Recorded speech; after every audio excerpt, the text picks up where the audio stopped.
Mi esposa y yo llevamos 18 años casados. Nos conocimos en la universidad. Fue uno de esos amores de película, ¿sabes? Jóvenes, llenos de sueños, con toda la vida por delante. Recuerdo el día que nació nuestro hijo, Mateo, como si fuera ayer. Fue sin duda el momento más feliz de mi vida. O al menos, eso es lo que yo creía en ese entonces. Ver su carita, tan pequeña, tan frágil, sentí una conexión instantánea, un amor que te desborda. Pasamos años construyendo una familia. Le enseñé a Mateo a andar en bicicleta en el parque de enfrente. Esas tardes de caídas y risas, hasta que por fin logró mantener el equilibrio. Los fines de semana eran sagrados en partidos de fútbol. Yo gritando desde la banda como si fuera la final del mundial. Por las noches, me sentaba con él a hacer las tareas, luchando con las matemáticas que a mí nunca se me dieron bien, pero feliz de estar ahí. Siempre fui su papá, en todo sentido de la palabra. Eso jamás estuvo en duda, al menos para mí. Pero la vida, a veces, tiene giros que no esperas, de esos que te rompen en 1000 pedazos. Hace 2 años, a mi esposa le diagnosticaron cáncer de páncreas en etapa 4. El médico nos lo dijo con una frialdad que me heló la sangre. De un día para otro, nuestro mundo se puso de cabeza. Nuestra dinámica de pareja cambió por completo. Dejamos de ser esposos en el sentido tradicional. Nos convertimos en paciente y cuidador. Sin pensarlo 2 veces, dejé mi trabajo. Mi único propósito era cuidarla. Me convertí en su enfermero, su cocinero, su apoyo, su todo. Aprendí a manejar medicamentos, a controlar sus síntomas, a prepararle las comidas que apenas podía tolerar. Las noches se hicieron largas, llenas de miedo y de conversaciones en susurros. Paradójicamente, en medio de tanto dolor, nuestra conexión se hizo más profunda. Sentía que en esos momentos finales nos estábamos despidiendo, pero también reencontrando de una manera que nunca antes habíamos experimentado. Cada día era una batalla contra el tiempo. Veía cómo la enfermedad la consumía, cómo esa mujer vibrante y llena de vida se iba apagando lentamente. Y yo estaba ahí, a su lado, sosteniendo su mano, tratando de ser su roca, mientras por dentro me desmoronaba. Durante esos meses, me repetía a mí mismo que lo importante era el tiempo que nos quedaba, los recuerdos que podíamos atesorar, pero no tenía idea de que, justo en el umbral de su partida, me esperaba una revelación que cambiaría para siempre la forma en que veía nuestra historia, nuestra familia y a mí mismo. Una noche, cuando la luna se colaba por la ventana de la habitación, ella me tomó la mano, con una fuerza que no sabía que aún le quedaba. Sus ojos, aunque cansados, brillaban con una intensidad diferente. Me dijo que necesitaba contarme algo que había guardado durante casi 2 décadas. Su voz era apenas un murmullo, pero cada palabra resonaba en el silencio de la noche como un trueno. Me confesó que Mateo, nuestro hijo, el centro de mi universo, no era mi hijo biológico. El mundo se detuvo. Sentí como si el suelo se abriera bajo mis pies. Me contó que, poco después de casarnos, tuvimos una crisis muy fuerte. Ella, en un momento de soledad y desesperación, tuvo una aventura de una noche. Quedó embarazada y el pánico la paralizó. Decidió no decirme nada, esperando que el bebé fuera mío. Cuando Mateo nació, vio mi alegría, el amor incondicional en mis ojos, y simplemente no pudo romperme el corazón. Decidió llevarse el secreto a la tumba. Pero ahora, enfrentando el final, sentía que no podía irse sin liberarse de esa carga, sin darme la verdad, por dolorosa que fuera. Me quedé sin palabras, mirándola. No sentía rabia ni odio, solo un vacío inmenso, una confusión que me nublaba el juicio.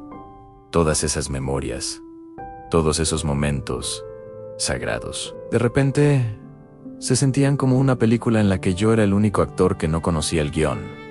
El primer día de clases, sus primeros pasos, nuestros abrazos. Todo había sido construido sobre una mentira. La mujer que amaba me estaba diciendo que el pilar de mi vida, mi hijo, no era mío, y lo hacía mientras se despedía de este mundo. Tras su muerte, el duelo fue doble. Lloraba por la esposa que perdí y por la vida que creí tener. La confesión me perseguía en cada rincón de la casa. Miraba las fotos de Mateo y buscaba desesperadamente algún rasgo mío, algo que negara sus últimas palabras, pero no lo encontraba.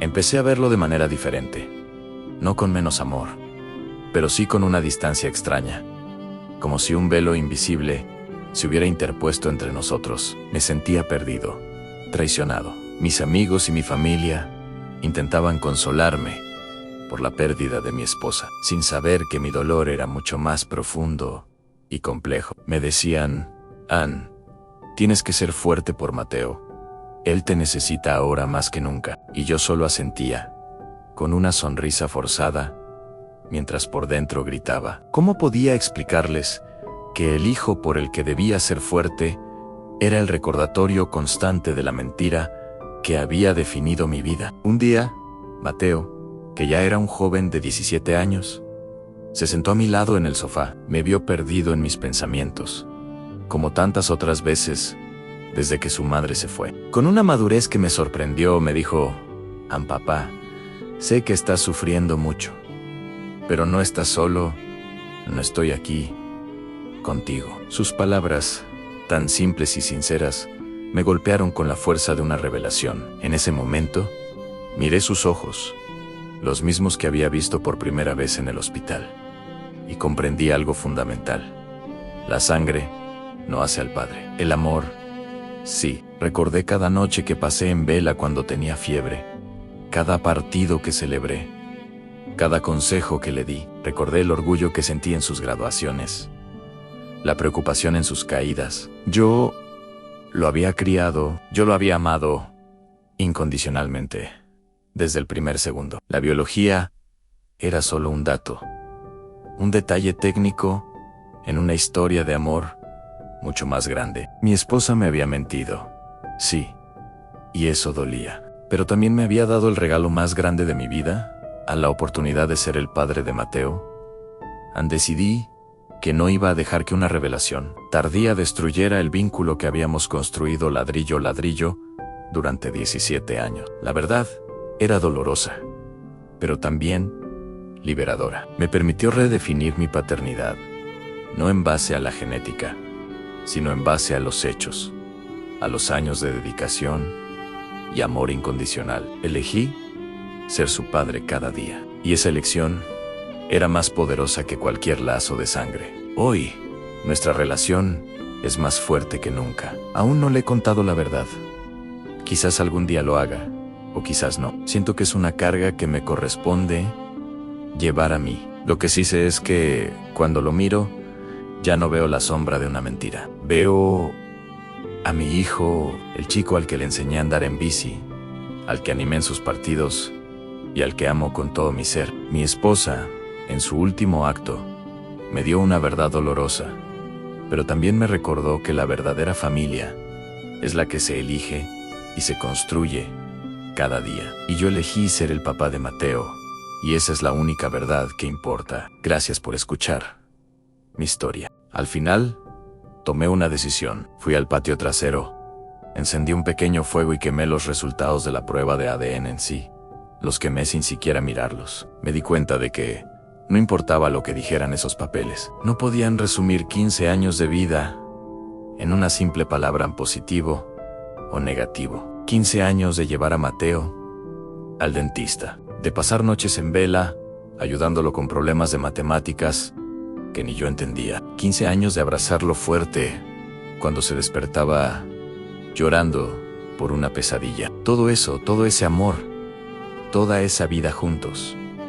Eso no cabe en un trozo de papel. Ese papel no podía decirme si era su padre o no, porque yo ya lo sabía. Ser padre no es solo biología, es estar ahí, es amar incondicionalmente. La pregunta que todos se hacen es si perdoné a mi esposa. Y La verdad es que no tengo una respuesta clara. Hay días en que la miro y veo a la mujer de la que me enamoré, la madre de mi hijo, y siento que sí, que puedo perdonarla. Pero hay otros días oscuros, en los que la odio. La odio por haberme robado la paz, por haber metido esta duda en mi corazón, como un veneno lento. Me quitó la certeza, la tranquilidad de saber que mi familia era lo que parecía. Pero incluso en esos días de rabia, tengo que admitir que hizo algo increíblemente bien en mí.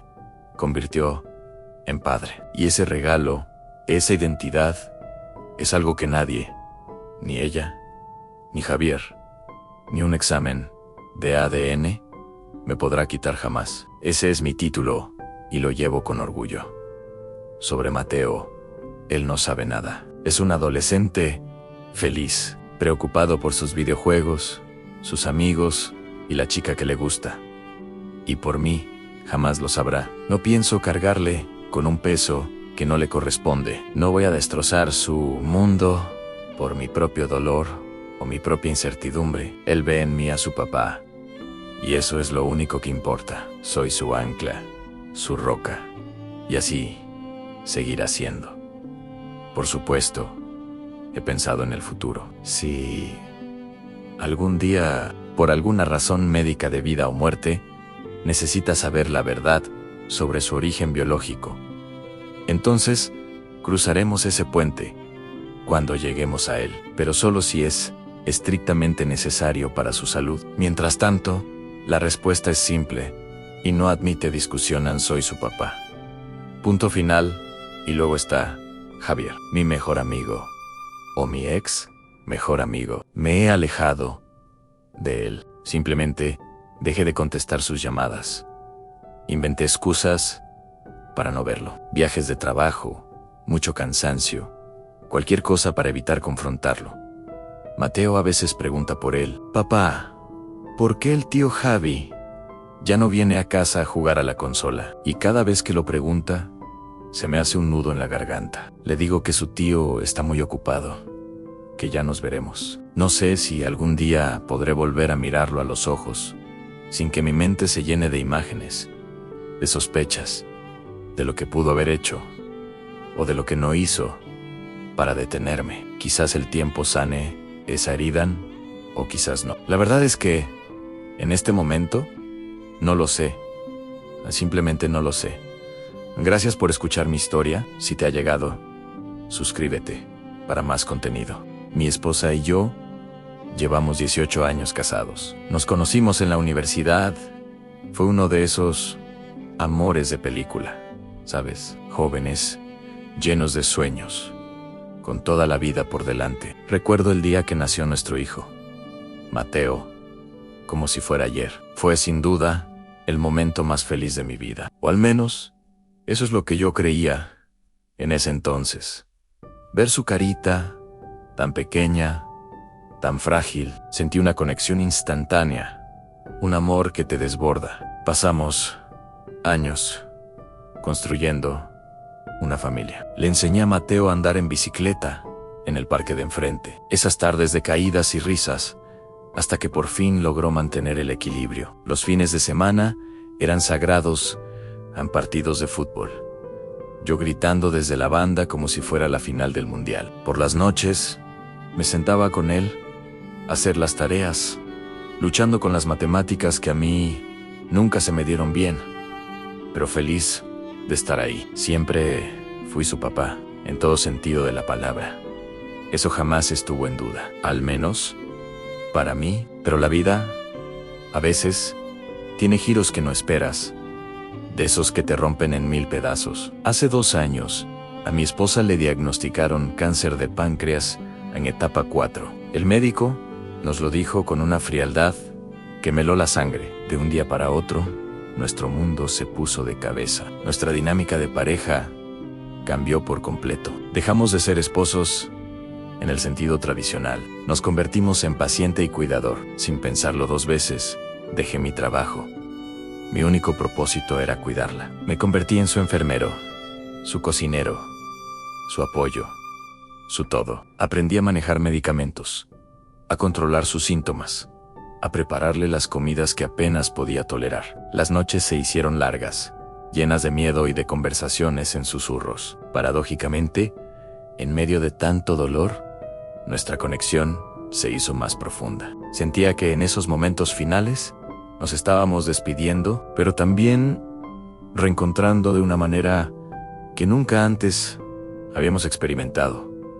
Cada día era una batalla contra el tiempo. Veía cómo la enfermedad la consumía, cómo esa mujer vibrante y llena de vida se iba apagando lentamente. Y yo estaba ahí, a su lado, sosteniendo su mano, tratando de ser su roca, mientras por dentro me desmoronaba.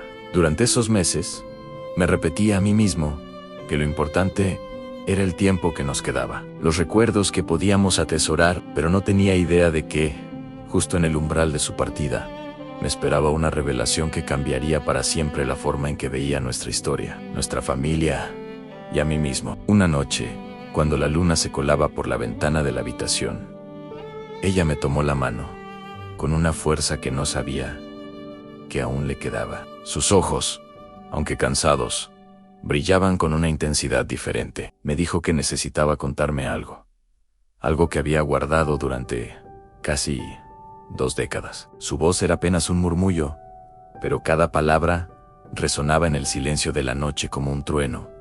Me confesó que Mateo, nuestro hijo, el centro de mi universo, no era mi hijo biológico.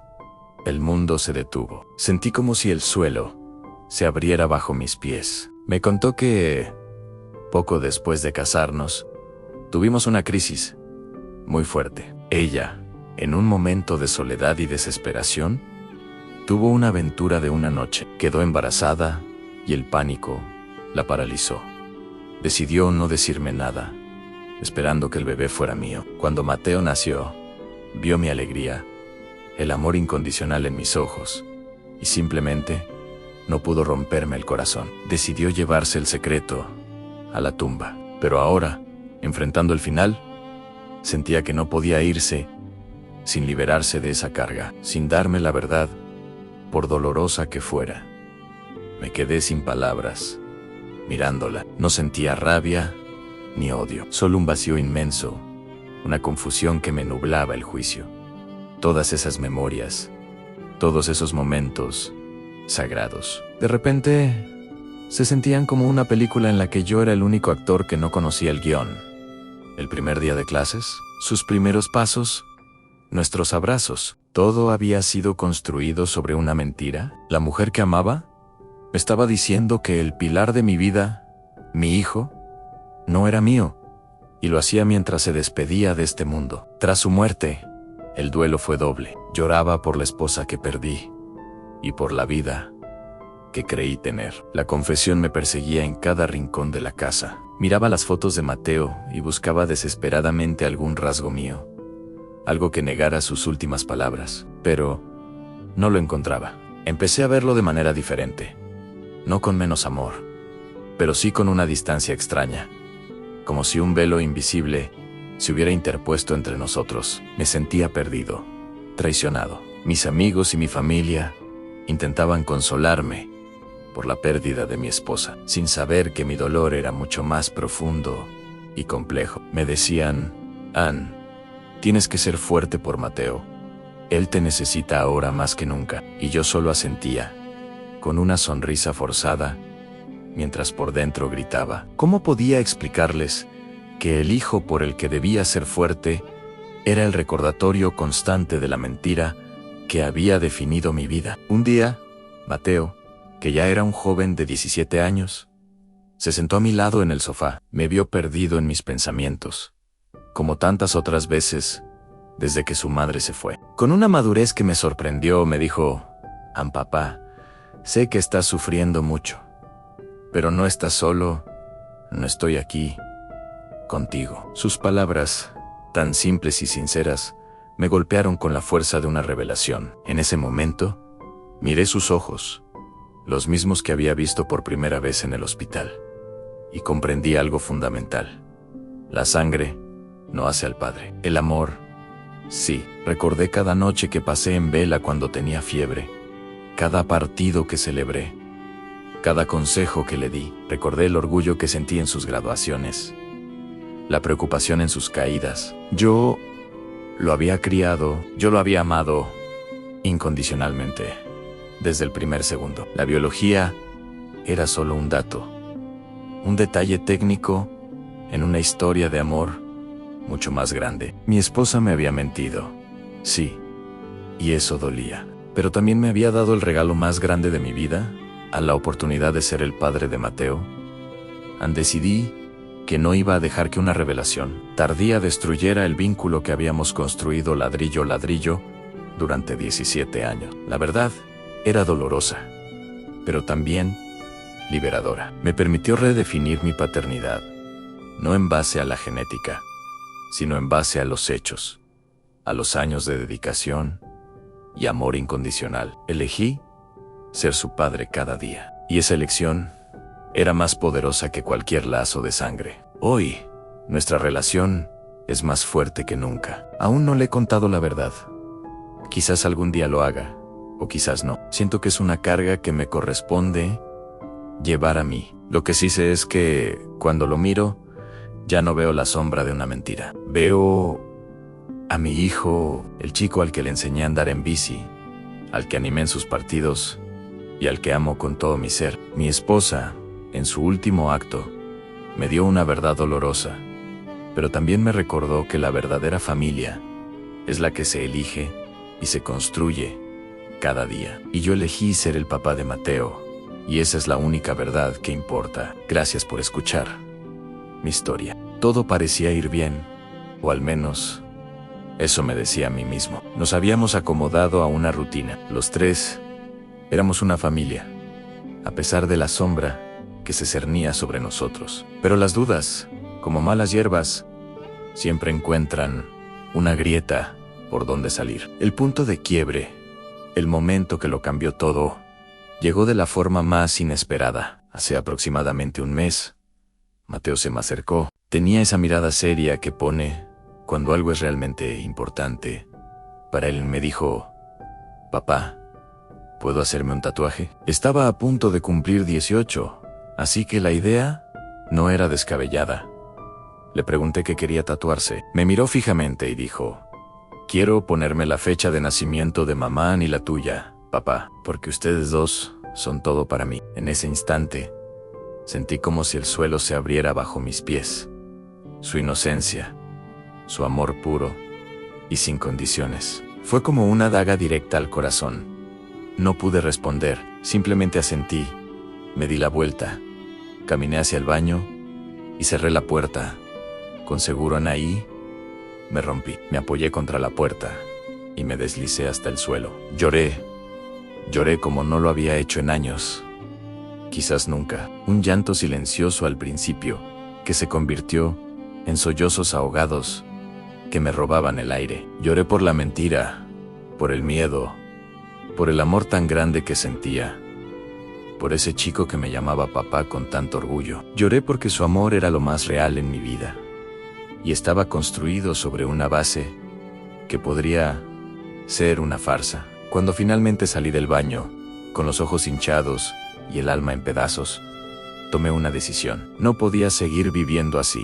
No podía seguir mirando a mi hijo a los ojos, cargando con el peso de esa duda. Era injusto para él, y me estaba destruyendo a mí. Esa misma noche, cuando todos dormían, me senté frente al ordenador y compré un kit de prueba de paternidad por internet. El proceso fue clínico, frío, casi surrealista. Tomé la muestra, la empaqueté siguiendo las instrucciones al pie de la letra y la envié al laboratorio al día siguiente. Y entonces empezó la espera. 2 semanas en 14 días, que se sintieron como 14 años. Cada noche era una batalla contra mi propia mente. El insomnio se convirtió en mi compañero constante. Daba vueltas en la cama, mirando el techo, mientras mi cerebro no paraba de proyectar escenarios. Imaginaba el momento de abrir el correo electrónico con los resultados. En un escenario, veía un número alto, un 99.9%, y sentía un alivio inmenso, seguido de una oleada de furia contra mi esposa por haberme hecho pasar por ese infierno. ¿Por qué confesar algo si no estaba segura ¿Por qué plantar esa semilla de duda que casi me consume? ¿Acaso disfrutó viéndome sufrir? Luego, mi mente saltaba al otro extremo. Veía el resultado opuesto en un 0%, en 0 en un número absoluto y devastador. ¿Qué haría entonces? ¿Cómo podría mirar a Mateo de nuevo? ¿Le diría la verdad o me la guardaría para siempre, viviendo una mentira para protegerlo? ¿Se sentiría traicionado? ¿Me odiaría?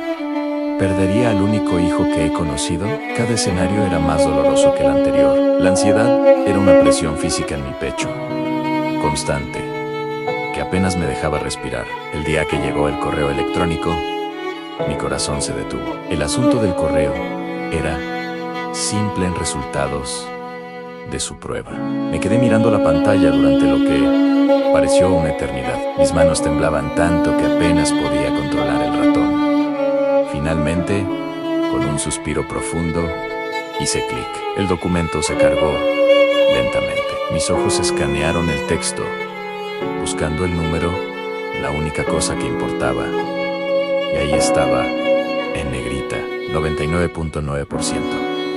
99.9%. Ann era mío. Mateo era mi hijo, biológicamente, indiscutiblemente mío. La primera emoción que sentí fue un alivio abrumador, como si me hubieran quitado un peso de 100 kilos de encima. Respiré hondo por primera vez en semanas. Ann era mi hijo, mi chico, mi sangre, pero esa sensación duró solo un instante. Inmediatamente después, una rabia ardiente, una furia como nunca antes había sentido, se apoderó de mí. Toda la angustia, todas las noches sin dormir, todo el dolor autoinfligido. ¿Para qué? Me hizo dudar de lo más sagrado que tenía. Me hizo cuestionar cada recuerdo, cada abrazo, cada te quiero, papá. Me hizo vivir en un infierno personal sin ninguna razón. ¿Por qué? ¿Por qué me confesó algo que al final era una falsa alarma? ¿No se dio cuenta del daño que causaría? ¿O simplemente no le importó? Esa pregunta resonaba en mi cabeza una y otra vez, y su eco era ensordecedor. No podía quedarme de brazos cruzados. Tenía el papel en la mano, la prueba irrefutable. Ya no eran solo sus palabras contra mis inseguridades. Ahora tenía la verdad. Y necesitaba respuestas. Fui a buscarla. La encontré en la sala, leyendo un libro, tan tranquila, como si nuestro mundo no estuviera a punto de implosionar. Me paré frente a ella, sin decir una palabra, y le extendí el papel. Ella levantó la vista, confundida. Vio lo que era, y su rostro se transformó, palideció por completo. Su calma se evaporó, reemplazada por puro pánico. Intentó hablar, balbucear una excusa, pero la interrumpí. No tienes idea de lo que me has hecho pasar, le dije, con la voz temblando de ira, contenida en mí. Robaste la paz, me hiciste dudar de mi propio hijo. Durante años, ¿por qué? Solo necesitaba saber por qué. Ella se derrumbó entre lágrimas, confesó. Dijo que en aquel momento, cuando sucedió, estaba asustada y confundida, que la culpa la había carcomido durante años y que pensó que confesar era lo correcto, que merecía saber la posibilidad. Dijo que nunca se hizo una prueba a ella misma porque tenía demasiado miedo del resultado. Prefería vivir en la incertidumbre antes que enfrentar una verdad que podría destruir a nuestra familia. Así que me pasó la carga a mí. Su explicación no me trajo consuelo, solo más rabia. Fue egoísta. Trasladó su miedo y su culpa a mis hombros y me dejó cargar con ellos solo durante una década. Mientras ella encontraba una especie de paz retorcida en su confesión, yo me ahogaba en la duda que ella misma había creado.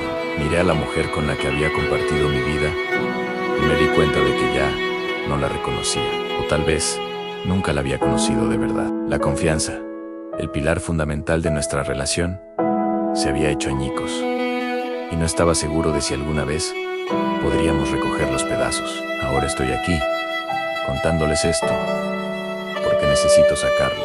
La pregunta que me atormenta es, ¿qué hago ahora? Sé que Mateo es mi hijo, y eso es lo único que me mantiene a flote. Pero mi matrimonio, ¿cómo se reconstruye algo sobre un campo de ruinas? ¿Se puede perdonar una traición de esta magnitud? ¿O es este el final del camino para nosotros? Gracias por escuchar. Si han pasado por algo similar, o si simplemente tienen un consejo, déjenlo en los comentarios. Realmente necesito una perspectiva externa. Nos vemos en el próximo video.